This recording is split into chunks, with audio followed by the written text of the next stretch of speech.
What's going on, guys? Welcome back to the 41 Wheat. This episode number 17 of the weekly Wheaties. I want to talk about tips for working from home. And I say that regardless if you're working from home because you're forced or because you're doing so by choice. And I know this might be like 2 years late because a lot of you were forced to work from home during COVID or during the pandemic, and now you might be back to work. But what I'm finding is a lot of people are still choosing to work from home temporarily, in some cases, maybe 1 or 2 days a week, or it's random, or you have a new job where you're working from home like maybe a week or so, and then you're in the office for a while or on location if you're working off site, for example. So I just got some tips I thought might be useful. You might agree or disagree with some of them, but I promise a lot of what I'm sharing does have some real world practical application to it. And hopefully that'll make sense as I talk it through. One of the first tips I'd like to talk about is to start your day when you're telecommuting, assuming you're working from home as a telecommuting, the same way you would start your day as if you were going into work. Now, you want to take some of the perks from working from home, right? So you probably definitely want to sleep late. I know I do. That's one of the perks. You get to save a lot of the time that your normal commute would take. You probably don't want to get dressed as fancy. You can kind of eat while you're working instead of eating before you leave. Things like that, right?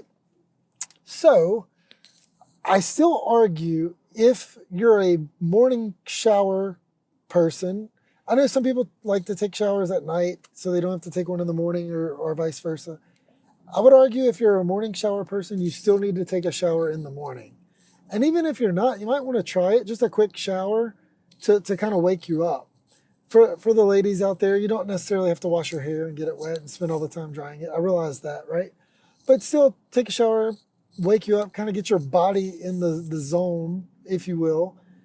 There's some mixed research on cold showers. If that helps or hurts or doesn't matter, try it. That's all I can tell you. See if taking a cold shower helps to wake you up or not. I know I tried it for a while. I didn't find too much of a difference, but every once in a while I like to do it, especially if I'm feeling a little sluggish in the morning. And it doesn't have to be the whole shower. It could just be 60 seconds worth right when you first get in or right when you're about to get out. But you want to take a shower, get dressed. You don't have to wear the same like dressy type clothes. If you like, I typically wear a button up or at least a polo to work. You can wear just a t-shirt when you're working from home. You can wear shorts. You definitely need to put on some type of pants though. Don't be like some of those Zoomers that don't. Probably don't have to put on shoes. You may or may not want to wear socks depending on how your house temperature is. But the point being, you need to get dressed. You need to wake yourself up, still brush your teeth, maybe fix your hair a little bit. You don't have to spend the whole amount of time to do that. But your typical morning routine, I would still argue you need to keep, but you can modify it and you can definitely shorten it. The next thing is this commute time. This may or may not work for you. I know my typical morning commute, I have a process of podcasts I like to listen to kind of get me in the mood for work or get me in the mood for the day. Again, just my normal routine. It feels normal. If you have a normal routine, you at least want to use part of it. One thing I've seen a lot of people do is just go for a walk around your house or your subdivision or down the street, whatever it might be. Listen to your podcast. Read a book if you take the train to work, for example. Whatever you would normally do on your commute time, still try to get in it, again, an abbreviated version of that, just to help get your mindset in the mindset, or get your mind in the mindset of, I'm transitioning from homebody to work me. Now, when you are ready to work, the argument I'm going to make, again, a lot of you might disagree, is that, or it might be difficult for you, and I can see if that's the case, but you need to have a workplace in your home, your apartment, your house, whatever, that's specified strictly for work. A certain table, a certain desk, a certain area, a certain location. You typically don't want this to be your couch your chair, things that are too comfortable, because you don't want to get in the habit of, this is my comfortable space, I guess I need to work now. The habit should be, this is my workspace, I'm in a working attitude or a working mood. This is where I work. This is not where I get on my phone and I browse Instagram or Facebook or TikTok. This is not where I answer to personal emails. This is not where I make phone calls to friends or family. You need to have a spot associated with just work for your mindset, so you know, this is where I work. And again, I know some of you, you wake up, you're in your pajamas, you might brush your teeth, you grab your laptop, you sit in the same chair you do everything else in, and you get to work.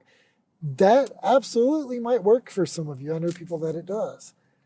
But if you want to speak in general terms, most people, that it's not good for your psychological health. You need a spot in your house, as best you can anyway, that is set aside just for work. If that's even part of your dining room table that you don't sit on, because you sit on the other end, for example, you can use that. If it's a certain area of your bar that you don't use. If it's another bedroom in your house that's the guest bedroom, maybe you have a temporary workspace. If it's your main desk, but you just move things around or you use a different part of that, that's okay too. The point being, you need to have a mindset that says, this is my workspace, this is my work clothes, this is my work attitude, whatever it might be. So your brain knows to shut off the personal side and turn on the work side. You do that through all these measures of your, quote, commute time, your changing of clothes, keeping the same routine you have. Maybe you're using your work laptop instead of your personal laptop. That's one thing I would urge you to do if you can. If you have a work laptop and you have a personal laptop, don't use your work for personal and don't use your personal for work. Again, as best you can. If you do have a job where you use your personal computer for work, see if you could set up a new user. And that way your quote new user has a different background, has a different homepage of your browser. Your email is set up to where you don't see personal, you just see business. If you keep things more difficult to access when you're either at work or at home, or the personal versus work, it's one more layer to keep you from doing something you shouldn't be doing when you're trying to, right? So if you have to now go to a web browser to type in your personal email instead of pulling up your email client, or vice versa with your work, it makes it, again, one more step that's that much more difficult, even if it's not really that difficult, but it's something that keeps you from doing it when you should. And work time should be work time, personal time should be personal time. So anything you can do to kind of change your scenery, change your position, change your look, change how you feel, all of that helps with the mentality of work versus personal. And it will help you in your personal life because you don't think you have to work 24/7 unless your job accounts for that. And I realize those jobs are out there too. And I realize people have been working from home for years even. But a lot of what I'm telling you, I actually stole from people who worked from home full time before COVID even hit. There's a lot of research on this, and there's a lot of anecdotal evidence as well. So take it for what it's worth. But that just kind of helps you get into the mindset. Big whole story surrounded nothing but just literally getting in the mindset of changing your shift from work to personal. The problem comes if you have a partner or a spouse or kids or animals that are in your home that mess with you while you're at work, intentional or not. That can kind of throw a wrench in your plans, which is why it's good to have that barrier, because you can go into that room and shut the door. They know when you're sitting at this spot or when you're on this computer or when you're doing X, you're in a work zone, right? So with that said, it's also good to build in breaks. So you know when you need, in work, you take breaks, right? You walk up and down the hall. I mean, obviously you go to the restroom, but you do things when you're in the office to take a break from sitting at your desk. So why wouldn't you want to do that at home? One really good way of taking a break is simply just to go outside. I know sometimes if the weather doesn't cooperate, it can be a little difficult, whether that's because of heat or rain or snow. But taking breaks, getting completely out of that room, out of that mindset of where you are, can help with that. Taking time to eat lunch, taking time to cook lunch sometimes changes with that mindset. I know a lot of people think why would you waste time cooking lunch when you're at home and you could be working to end your day shorter? But if some people have to be available at certain times of the day, when they get that lunch break, you need to use it wisely. And yeah, we're going to use it to do laundry, maybe to do some dishes, to tidy up around the house on some of those breaks. But I would encourage you, try not to do as much of that as you can. I mean, if it only takes 30 seconds or so, but use your break for you to kind of take your mind and reset. Again, go outside to where you get a change of scenery. That's part of the premise behind that. I've never done this. I don't think it would work for me, but I've even heard of people who literally would go get in their vehicle and go down the street for a drive. And I know there's a joke in here somewhere about the price of gas, but some people need that. They just need to get in their car and go for a drive. That's fine. I really do enjoy driving, which is why commutes don't really bother me too much. But I know some people, they just want to get in their car, they just want to drive, and that time in their vehicle kind of helps with the reset as well. I know personally, kind of on the same note, anytime I leave for either work or vacation where I'm out of town for a couple of days and I don't have a rental car or I didn't drive to vacation, one of the first things I always want to do when I get home is just get in my car and drive. So I get it. The theory is there, right? But you know you and you do you. And there's another joke in there about a coworker, you do you, boo. Everybody's different. I get that. I'm just trying to tell you some tips that I've seen work and some tips that I've actually implemented. I definitely had a different workspace. And when the day was over, I shut my computer down. I closed the door as best I could, just with that mental aspect of the door's closed, the day's over kind of thing, right? So there is that kind of help in your brain. One thing I also like to do is just to change clothes when the day's over, because again, it helps with that mindset shift. So another tip I would like to share is what we talked about the workspace, but if you have multiple monitors, single monitor, whatever works for you, that's great. But one of the best things I've found that actually helps the most is knowing what you have to do. A lot of times working from home, we get into this groove of just kind of whatever email or phone calls come through, that's what I'm going to deal with. Or I'm just going to push this off for tomorrow, and tomorrow comes and you forget about it. So my app pick is literally just a to-do list.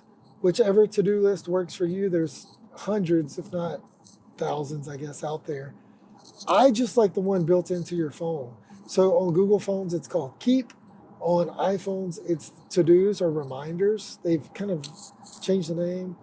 And the reason I like to use the default built-in ones, and third parties utilize this as well, but you can say, hey, assistant, whether it's Google or Siri, set a reminder to do this at this time, or quote, remind me tomorrow at 8 a.m. to email Johnny, right? Whatever you need to remind yourself of, you can just automate that with your phone. Your phone pops up and it can remind you. If your computer's tied in to that as well, it'll pop up and that's fine. You can email yourself. That's something I like to do. I have a whole blog I'll link about ways to keep inbox zero. And inbox zero essentially means you just keep your inbox cleaned out. Zero means zero emails, obviously, but it's really difficult to always go to zero, especially if you get a lot of emails. But if you keep your email inbox clean of things that are kind of already done or irrelevant or newsletters or things like that, you can use your inbox as a to-do list because it's things that you need to do. You can make sure you mark emails as unread. You can flag something for follow-up. You, like I said, email yourself so you know what to do if that helps. To-do lists work really well psychologically because there's something about just like checking something off a list or scratching it off. So whether you keep an analog to-do list, literally like in a notebook, or you keep a digital to-do list in an app, you need some way of doing that you can use whether you're working from home or in the office. So if you do it in a notebook, you want to make sure you carry that notebook with you everywhere. If you're doing it on an app, it's up to you, but my suggestion would be make sure the app connects somehow to your computer, unless you have your phone with you everywhere you go, and you can use your phone for work and you're not going to get in trouble, right? I know there's some jobs out there, school even, for example, where you might not be able to use your phone everywhere. You have to check it in, put it on silent, whatever it might be. So I want you to make sure you have access to this to-do list, whether you have your computer open or your notebook or to-do list or planner, whatever you want to call it, with you. Some people are digital nomads, that's great. Some people want the old school, got to write it on my calendar. Funny story, I know this video isn't necessarily posted the same day I take it, but today at work, I was working on something with a coworker who needed to know if they were in a course from 2013, so 9 years ago. She pulled out her handy dandy planner, scrolled back. Yep, I did it on October 16th, 2013. I think that's the date, but sure enough, her giving me the date gave me access to go pull that qual up really easily, and I found it like clockwork, right? So whatever works for you. Digitally, we did the same thing before we checked, or as we were checking. You can just go into Outlook and search your calendar. Actually, that's another tip, by the way.